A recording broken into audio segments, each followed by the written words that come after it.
Well, welcome back. I'm Dr. James Krider, and welcome to this installment of The Lifestyle Diet. Today's video is arguably the most important one of the entire series. This is what I titled, Tearing Down the House.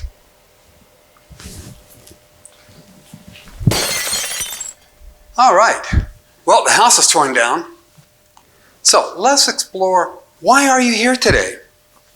Is it for weight loss, like 70% of Americans? Or do you just want to be healthier, like all of us should be? Do you have some chronic disease you want to get rid of? Diabetes, heart disease, lung disease, arthritis? We can work on all of that.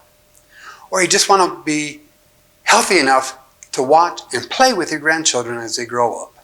You need to have a reason. You're not going to make any changes if you don't have motivation, if you don't have a reason for change.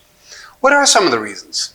Well, that cute pair of shorts that don't fit me anymore, or more energy, better sleep, overall feeling of well-being, glowing skin and less acne, to get rid of your stomach problems, healthier teeth and gums, increase confidence, decrease health risks, to enjoy life more, and because you care about yourself. Find your reason.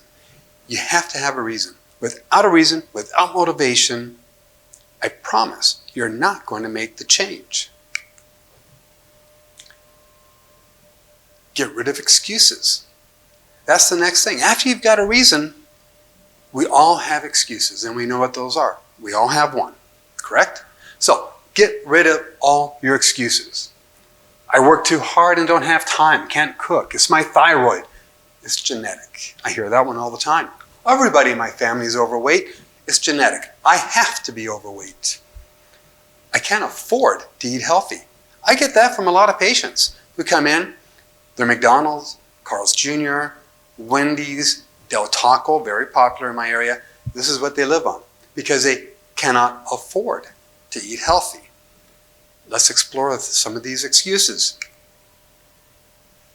Too busy to eat right. Well, when we're busy, and this is something that we all have a problem with. Life is hectic in America. It's very hectic. We're busy. We're on the run. We either have school, we have work, we have kids, all the above at the same time. We don't have a lot of time. This is true. And this is a real problem. And it's something that we need to work around. And what happens when you don't have time? Well, you wind up skipping meals. That's for darn sure, which probably isn't a bad thing overall. Eat at work, eat in the car. One-handed eating. That's one of the worst things we can do. Ordering takeout. It's much easier. You don't have to cook at home. Order the takeout, grab it, bring it home. Easy and quick fix meals, which usually are high fat, high salt, especially when they're TV dinners, frozen meals. And overeating after a missed meal. You get over hungry. And what happens when you're really hungry? You really eat. That's an issue. So what are some of the fixes we can do? How can you solve this problem? Make a simple breakfast. A smoothie, yogurt, fruit. This is what I do personally. Every morning I have a smoothie, put 2 cups of green leafy vegetables in there, some berries, some nuts. I drink it. I've got it. It feels good. It tastes great. Online food delivery.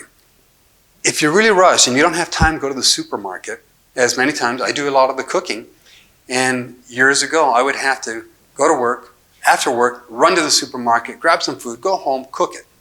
Well, today we have alternatives with several different companies that deliver food for you. You just get online, do your shopping, push a button, and a person grabs it, picks it all out for you, brings it to the house. A little premium, but if you're short of time and you get the extra money, well worth it. Prepare food in advance.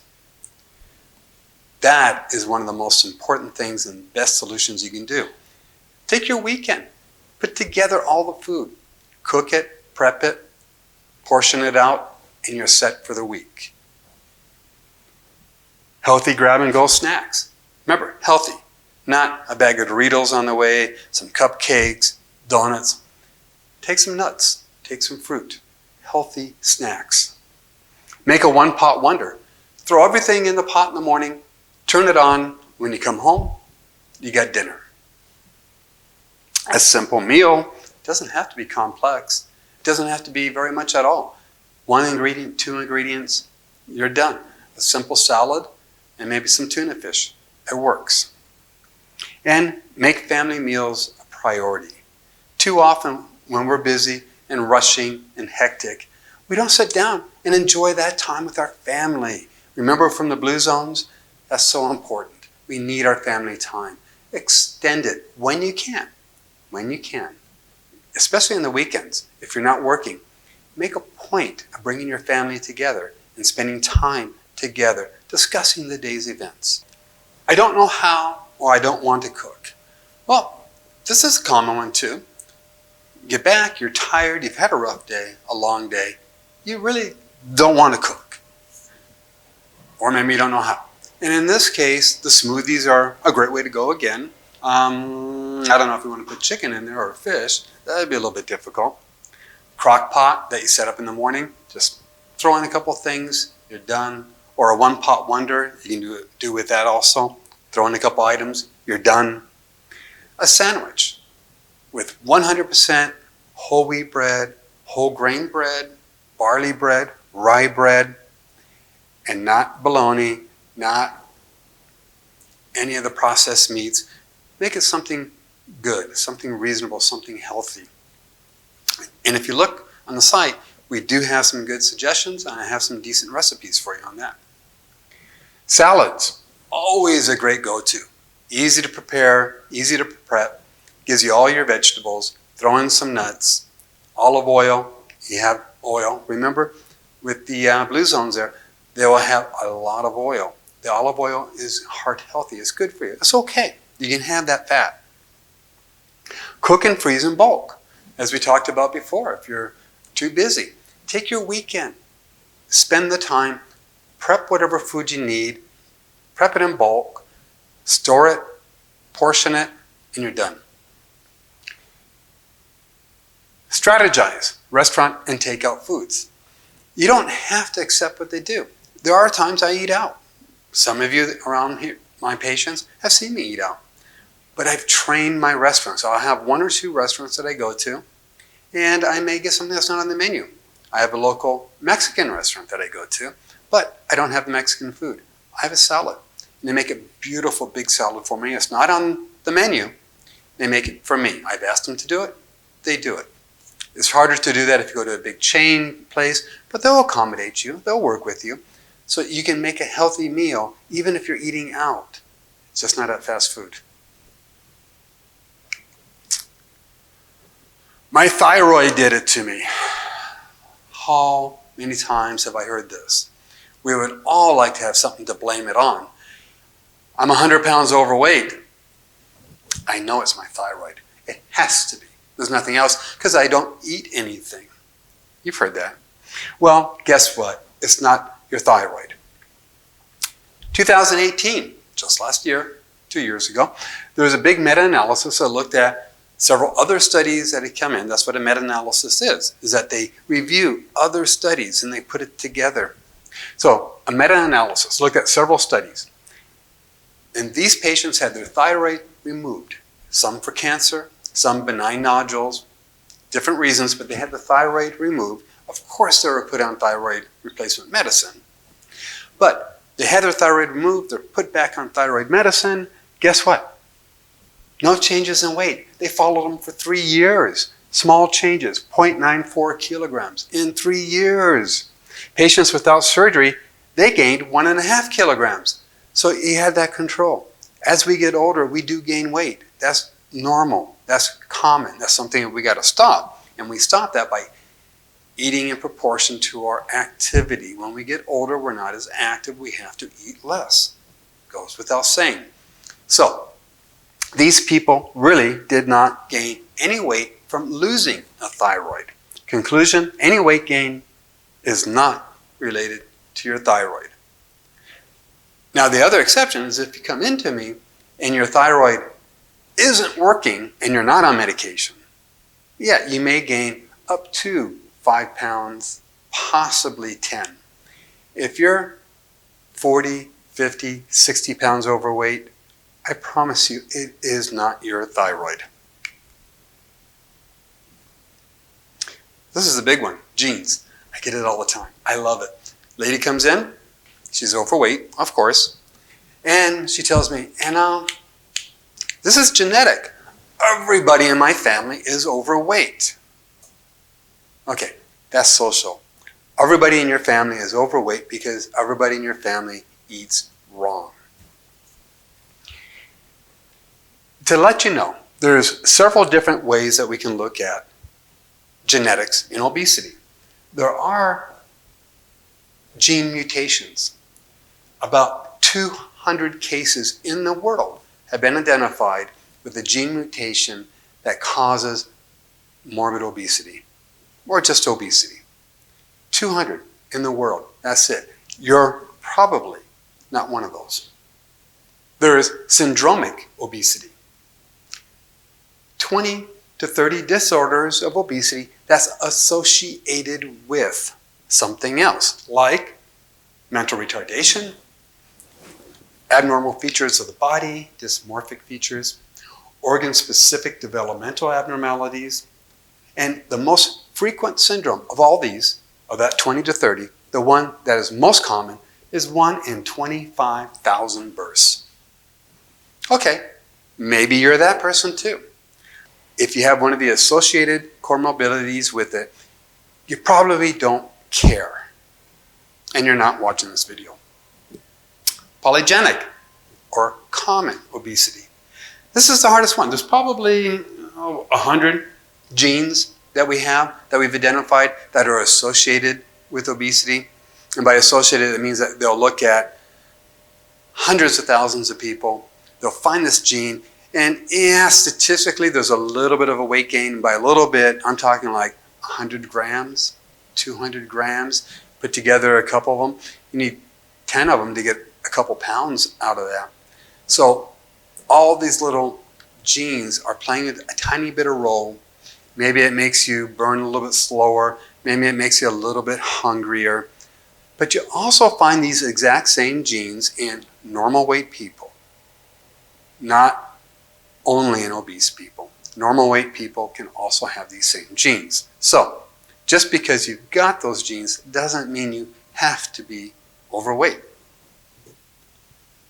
I realize that this slide is a little bit difficult to read. The print is too small. We'll work with it. But I can't afford to eat healthy.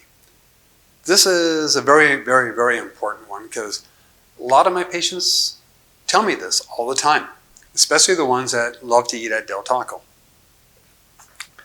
But there's a study done, many studies have been done, but one of the studies was looking at the cost of eating healthy versus unhealthy. Turns out, if you do it right, it's actually cheaper to eat healthy than a lot of the calorie-dense foods that we can get at the supermarket. The study came out saying actually that was $1.50 a day cheaper to eat healthy. How do you do that? Well, like I do. I like to take dried beans, and dried beans are very, very, very cheap. Plus, we're supposed to have half a cup to 1 cup daily of dried beans, cooked, of course. I get whole grains, which I make. I make my own peanut butter with my blender. Just put in the peanuts, or put in cashews, or I put in pecans, walnuts, doesn't make any difference. I make a mix of it, blend it, and there's my peanut butter. Much cheaper than buying it at the store. And it tastes a lot better. If you look at a meal of 4 at McDonald's, I know it's difficult to read, $27.89, you can compare it down here to another meal at home of bread, potatoes, green leafy vegetables for $13.78, or you can actually go down to beans, bell peppers, milk, grains, $9.26. It's cheaper eating healthy than that. Same over here. I won't even bother with the prices. It says about $10, about $20. The point is, these are equivalent pricings. A case of Bud or food. If you can't afford to eat healthy, you can't afford Bud. Domino's pizza or eating at home. Again, fast food, eating at home. And you can see the food. It's good quality food. This lady, after telling us about all the ways we can save money eating healthy, has her cupboard filled with junk food. Well, ways to get around it. Stock your pantry with the basics. Remember, meat is a treat. We're only going to have 3-4 ounces, and that's about it. Buy in bulk. That's what I do as far as like dried beans, brown rice.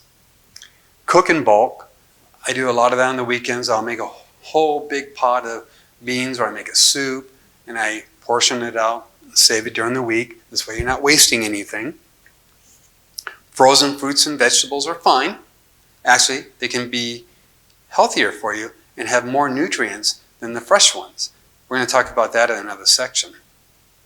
And make your coffee or tea at home. Who eats or drinks at Starbucks? I don't. I don't like it. And I'm not going to diss them. I'm not going to try and put them down. But I really honestly don't like the taste, and they're too sugary, and they are very expensive. I make my coffee at home every morning. I make tea that I can sip on throughout the day. I don't drink soda. I don't drink juice. I do drink a lot of water. As we talked about in the blue zones, I do drink 6 to 7 big glasses of water every day. Here's a little graph showing median cost versus energy density.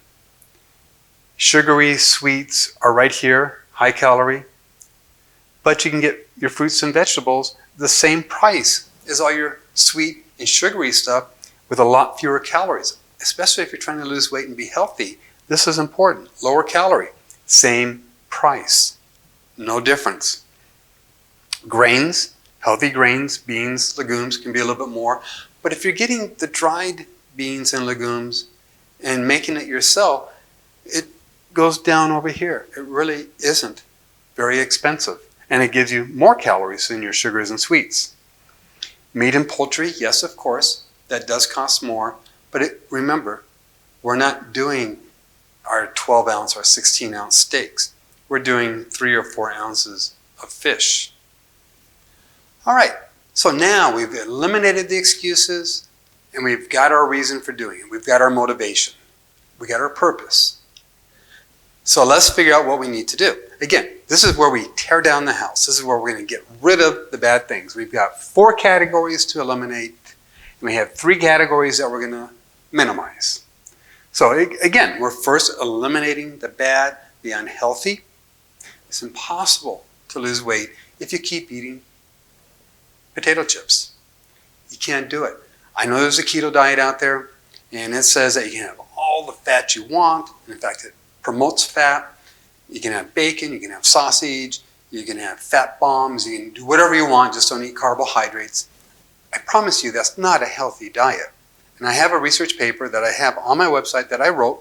I would love for you to read that. I'm going to do a future video on that one, but for now it's up there in writing. After we've eliminated all this, we're going to start building and telling you what you can replace everything with, because we're going to eliminate probably quite a bit of your diet. So, the categories that we're going to eliminate: added sugars, refined carbohydrates, processed meats, fried food. We're going to minimize our salt, minimize or eliminate fast food, and we're going to get rid of the bad fats. This is tearing down the house. We need to avoid added sugars. Now, added sugars is not the same as natural sugar. Most foods, especially your fruits, have natural sugar within them. And those sugars are okay. You can eat them. They're good for you. Not the sugar necessarily, but the package it comes in. It's always the package, what it's associated with. When you eat fruit, it's full of fiber and phytonutrients, other healthy minerals and nutrients that fulfill you. When you eat juice or drink the juice, because you're not eating it anymore, you've gotten rid of the food part of it, all you've got is the liquid, sugar, and calories. You've eliminated the fiber. With the fiber go a lot of the phytonutrients and minerals. So, We don't drink juice, we eat the fruit. Or make it into a smoothie, as we talked about earlier. Because with the smoothie, we're basically just pulverizing it and making the nutrients available for you to absorb. Luckily, the nutrition labels today have added sugar. Includes 10 grams added sugars, 20% of your dietary value. Well, it's more than 10%. But anyway, you can look there and see free added sugar. Total sugars is 12. Added sugar is 10. So it has 2 grams, whatever this food is, has 2 grams of natural sugar within it. Those 2 grams are okay. And it's got 10 grams of added sugar. Those sugars are not okay. Where does all this added sugar come from? Well, soda. That's 33% of our diet's added sugars for the typical average American. Hidden sugars, sauces like ketchup, which is America's #1. 26% of our added sugars are right there in ketchup. Sweetened fruit juices, cereal, one of the hardest things. Cereal is a good way to go in the morning for breakfast. I have Fiber One cereal when I do have a cereal. Grape nuts is a great cereal to have. I'm always told, oh, there's no flavor, it doesn't taste good. Catch me. It does taste good. You take the Fiber One, it's cardboard, I agree. Take your Fiber One, add your milk, soy milk of course, let it soak in to get it moist and wet, add fruit. Now you've got it, especially berries. I put blueberries in mine, you can have blackberries, strawberries, whatever you want. Put in some nuts, and now you've got the flavor and you got the health. But eating these kind of cereals is full of sugar. Candy bars, it goes without saying, 5% of what Americans get as extra sugar. Cake, brownies, cookies, syrups and toppings. Yes. How many times my patients come in and tell me that they're on their diet, they're doing well. What do you eat? Well, I had some pancakes this morning. Oh, what'd you put on your pancakes? Oh, syrup, pure sugar, nutritionally empty calories. Table sugar and honey. And as we talked about in the blue zones, a little bit of honey is okay as a sweetener. If you want to put that in your coffee or your tea, that's okay. It is thick. It pours in slowly. You're not likely to overdose yourself in sugar with the honey. And we need to avoid refined carbs. We want these, the unrefined carbohydrates, the whole grains, barley, brown rice. And we want to avoid the refined carbohydrates, which is nothing but sweets and flour. In fact, what you can think of is that the refined carbohydrates, refined grains, are rapidly broken down, and they're definitely linked to obesity. There's no nutritional value. Low-fat foods usually have a lot of sugar. That's what they do with a lot of this. They'll take and they get the fat out. Now they can say it's low-fat. It makes you feel good, doesn't it? Low-fat. So they put sugar in, so it tastes good. Or they put artificial sweeteners in. Tastes good. But the artificial sweeteners are just as bad as the sugars. I have a research article that I put on the website about artificial sweeteners. I encourage you to read that. But we want to avoid the artificial sweeteners just as much as we want to avoid the sugar. So we want to get rid of the white flour, white rice, white pasta, and white bread. So what is a whole grain? Good question. This is a grain kernel. The outside of it is bran, and that bran is your fiber, and it's got B vitamins, vitamin E, protein, minerals. All of that is here in the bran. You have the germ. The germ has B vitamins, vitamin E, minerals, the antioxidants, the best part.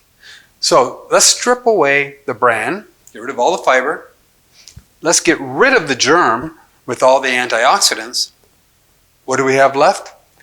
The endosperm with the starch, some protein, and a little bit of B vitamins. This is a refined carbohydrate. This is a whole grain. We want the whole grain, not the refined. Because when they say, when you get white bread and it says enriched, that's your first clue that it's not a whole grain bread. Because if it's enriched, they've added back vitamins that they stripped out. Why not just give you the whole grain? The reason is you don't like the taste of it as much. But it does have a good nutty taste. Once you try it, trust me, you're going to love it. You'll never want the refined stuff again. One more look at refined. Think of refined grains in two categories. Now on this slide, some of this over here is actually refined if you look at these.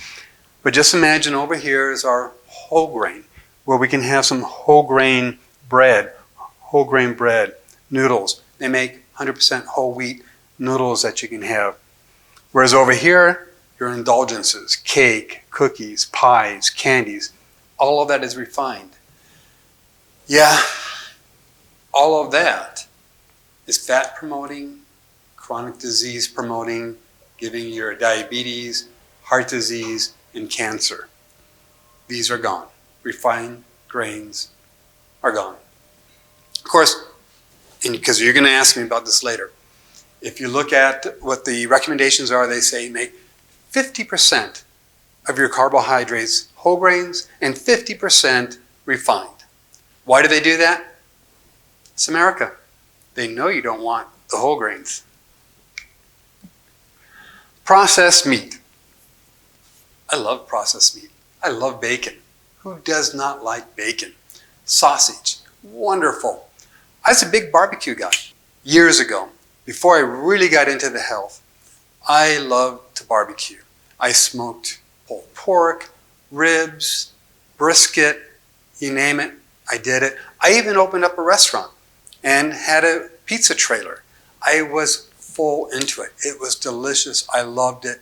Don't get me wrong.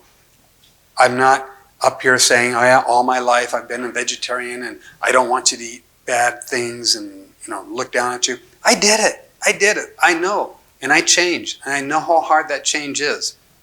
You can do it. Trust me. Processed meat, bacon, jerky, canned meat, cured ham, hot dogs, pepperoni, salami, sausages, smoked meat. Can you imagine a pizza without pepperoni and sausage? My favorite is pepperoni, sausage, and mushroom. That's it. I loved it. I don't have it. Here's the reason why. Processed meat, guess what? Category 1 carcinogen. Category 1 carcinogen means that it has been proven to cause cancer in humans. Not suspected, proven to cause cancer. 38% increased risk of diabetes from eating processed meat. Increased blood pressure, heart disease, colon cancer, even chronic obstructive pulmonary disease. You don't have to just be a smoker to get chronic obstructive pulmonary disease. Processed meat will do it for you. Weight gain, high salt, fried food, Kentucky Fried Chicken with donuts. I don't go to KFC. If you do, tell me. I don't know. Do they really do that? I wouldn't be surprised. Why is it bad? Well, of course, it's high in calories. It's high in trans fats. It increases heart disease, increases diabetes, and obviously makes you fat. So, instead of fried food, you can oven fry it. Put it in the oven. Just a little bit of oil on it. Healthy oils. We'll talk about that. Air fry it. I have an air fryer. I, to be honest, really don't use it very much, but I do have it, and I do occasionally fry some chicken in it. Oils that you can use. Coconut oil, olive oil, avocado oil. These two are definitely positive. Olive oil and avocado oil. Coconut oil, pure saturated fat, but it is plant-based. It is a little bit healthier, but because it's pure saturated fat, we're a little bit off on it. But when I talk about saturated fats, you'll see it's probably not that bad. It's okay. Salt. Here's one of our tricky ones. Obviously, salt makes things taste good. And again, I've got another paper about salt I encourage you to take a look at and read. The problem with salt is too easy to get too much of it. It doesn't take very much. It takes very little. Can you tell the difference between this pile and this pile? This is the maximum amount you should have per day. This is how much we're having per day on average. It's only the difference of half a teaspoon. That's all it takes. And in some of the recipes where it says add salt, let's say add a teaspoon or add whatever, people add it in, they taste it, not quite salty enough, add more. Especially in our smokers. Smokers have very desensitized taste buds, for the better word. They just don't taste food very well, and they got to over salt it in order to get flavor. Now, once they quit smoking, they realize how much salt was in there. This is one of those ingredients that probably most of us are going to have to start reducing. The body only requires 500 milligrams of salt per day. We do need it. Sodium as salt, sodium chloride, salt. We do need sodium. That's part of the normal body's function. I'm not saying get rid of it. We can't. We need it. But 500 is what we need to have. The average American, as I mentioned, gets 3,400 milligrams, not 500. DASH is a diet. It's a diet program out there. It stands for Dietary Approaches to Stop Hypertension. And it's really a modification of the Mediterranean diet, or my lifestyle diet. They're all basically the same. But what DASH emphasizes is getting rid of salt, because salt is causing high blood pressure, and high blood pressure is rampant in America. And high blood pressure does cause heart disease and strokes, kidney failure, on and on. So DASH is one of the diets that I follow along with that's modified, blended into the lifestyle diet. We want to go lower sodium. Maximum 2,300 milligrams, preferably down around 1,500 milligrams of sodium. Beautiful. Aren't all these great? Who does not like chips, potato chips, salted nuts, salsas, French fries, crackers, pretzels, high salt, cardiovascular disease, kidney disease, osteoporosis. We're all concerned with osteoporosis. I have my ladies coming in all the time saying, I want my bone density. I got to know where I'm at with my osteoporosis. So we do it. We do the bone density. Okay, it's low. What do we do now? Well, the medications that we give you really aren't that great. They tend to create dense bones, but not strong bones. Dense, brittle bones is what most of the medications that we give you today to take care of the bone density test, because the bone density test is looking at how dense the bones are. In other words, how much calcium is there. It doesn't care if it's strong. It just wants to know the density of it. So the medicines increase the density, but as it does it, it's like brittle concrete or poor concrete. It just cracks. In fact, the dentist will not pull a tooth if you've been on any of these medications within the last year. We know the hip fractures go up with these medications. So the medications aren't the treatment for osteoporosis. The treatment for osteoporosis is one, get rid of the cause, salt, and weight-bearing exercise. That's how we treat osteoporosis. And, of course, a lot of salt will cause some cancers, stomach cancers. Fast food. If not the most significant factor in obesity and chronic disease, is certainly one of the most significant factors for disease in the world today. It's destroyed Okinawa. It's destroyed even the little islands in the Caribbean. I go down there and I see KFC everywhere, and that's where all the kids are hanging out. That's what all the kids are eating. In some of the third world countries, it's a great night to be able to take your date to McDonald's for dinner. Loaded with carbohydrates, high trans fat, high sodium, and no fiber. There's a wonderful movie out there called Super Size Me. If you've not seen it, I highly recommend that you do watch it. It's basically an expose on McDonald's. And it's this guy that spends 30 days eating nothing but McDonald's. And they watch him from a medical viewpoint, psychological viewpoint, and you see the destruction to his body in just 1 month of eating nonstop fast food. He even came out with a sequel called Super Size Me 2, where he takes on the chicken industry. And you'll be shocked at how the chickens are treated and what we're eating and what they're doing with them, and how the government, how the farmers are getting around government regulations because of the wording. Read it. So fast food, obesity, leading to shortness of breath and osteoporosis. 51% more likely to have depression if you're eating a lot of fast food. There's impaired fertility from eating fast food. Carbohydrates leading to insulin spikes, diabetes, acne, eczema, dental cavities. The salt leading to headaches, hypertension, bloating, puffiness. And the trans fats and cholesterol leading to heart disease and stroke. This is what you get when you eat fast food. You think you're saving money. You're killing yourself.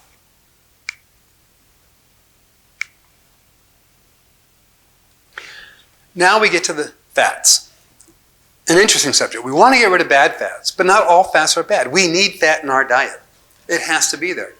In fact, you want 25 to 35% of your diet to be fat. It makes up our cell membranes. It helps make up the hormones in our body, neurotransmitters. It is important. We must have fats.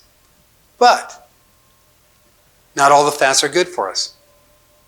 Trans fats, created by exposing polyunsaturated fats, oils, to heat, insulin resistance, inflammation, belly fat, heart disease, omega-6 fat, which is important, and we're going to talk about that in a second. It is important to us, but it leads to inflammation in the body. Saturated fat, it replaces healthy fats and raises LDL more than it raises HDL. So the trans fat, let's talk about that first. Obviously, it's coming from many different sources, but fast food is one source. Why? Because it's got a lot of oil in it, a lot of fat in it. They're using polyunsaturated fats and oils. They cook it at a high temperature. They're not changing the oil every time they cook French fries. They're using the same oil for many, many, many, many, many batches. And every time it's heated, every time it cools down, you're getting more trans fats in there. Meat and dairy from cows, sheep, lamb, they have trans fat. And you're saying, well, wait a minute, they're not cooking themselves. Why would there be trans fat in there? The bacteria in their guts, in the stomach, as they're eating the grass, the bacteria is eating the grass with them, and they put off trans fat, which gets into the meat. And up to 9%, 10% of the fat in the meat, even in the best cows, grass-raised cows, still have trans fat. You can't avoid it with them. Vegetable oils, probably one of the most important contributors. We made a big push toward vegetable oil, getting away from saturated fat. And when we did that, we started increasing trans fats.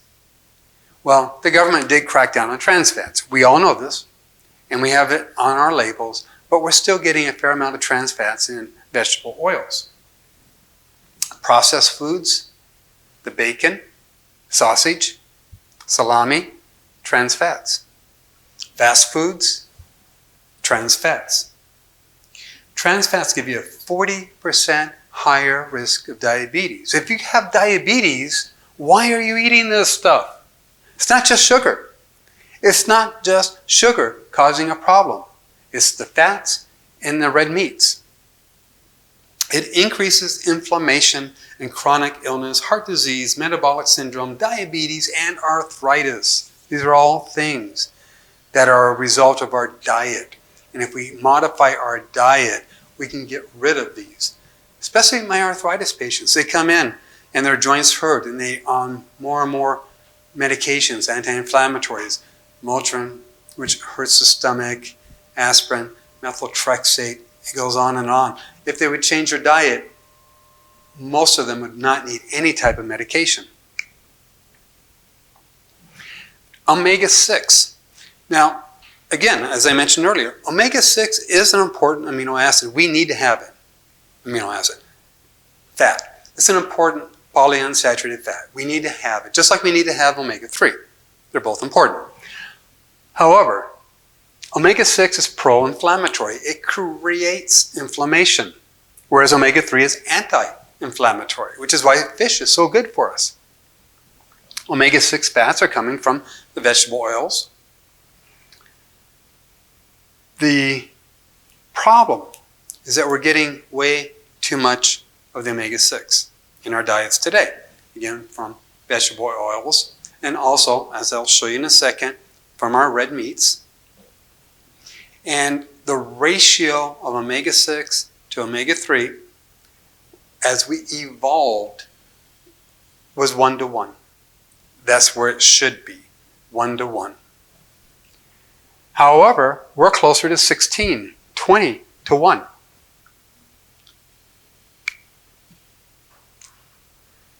Here's what happens. Mortality, and they did samples, they took tissue and they measured how much omega-6 was in there. Tissue omega-6, chronic heart disease, coronary heart disease, congestive heart disease, all of them, basically heart disease and mortality. Here we are. Again, the leader. We're up here. We're getting a lot of saturated fat in our tissue, and we're having a lot of heart disease. Here's Japan, Greenland. Places with more fish, less red meat, less processed oils.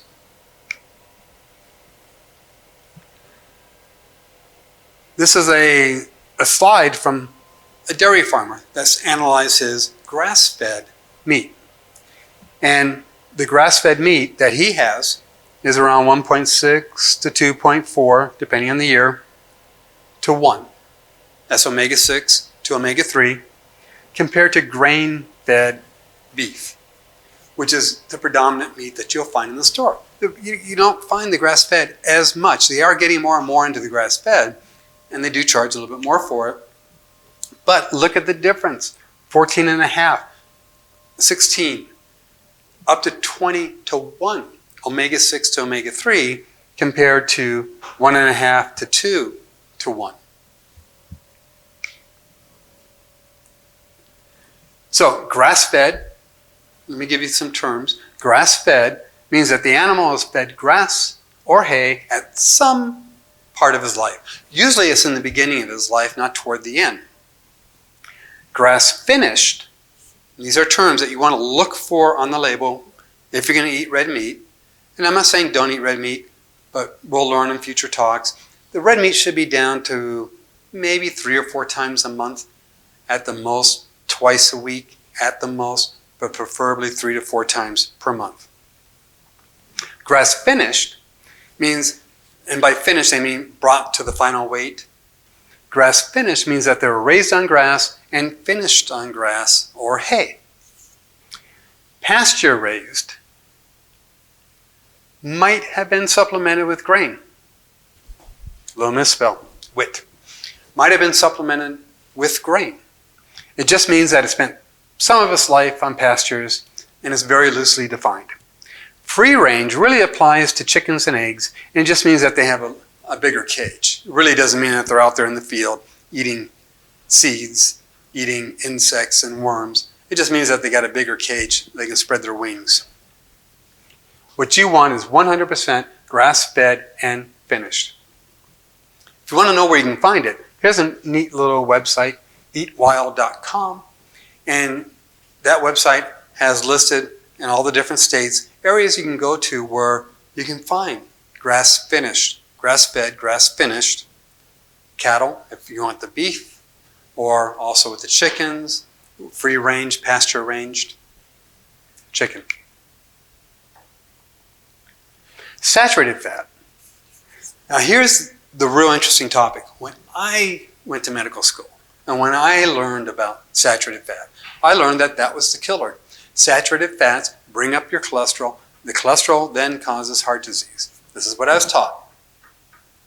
What we have learned is that really saturated fat's not that bad. Yes, it brings up LDL cholesterol. Yes, it also brings up HDL cholesterol. And my patients are quick to tell me that. When I tell them, hey, we got to watch our saturated fat, they go, but it brings up the good cholesterol too. It's okay.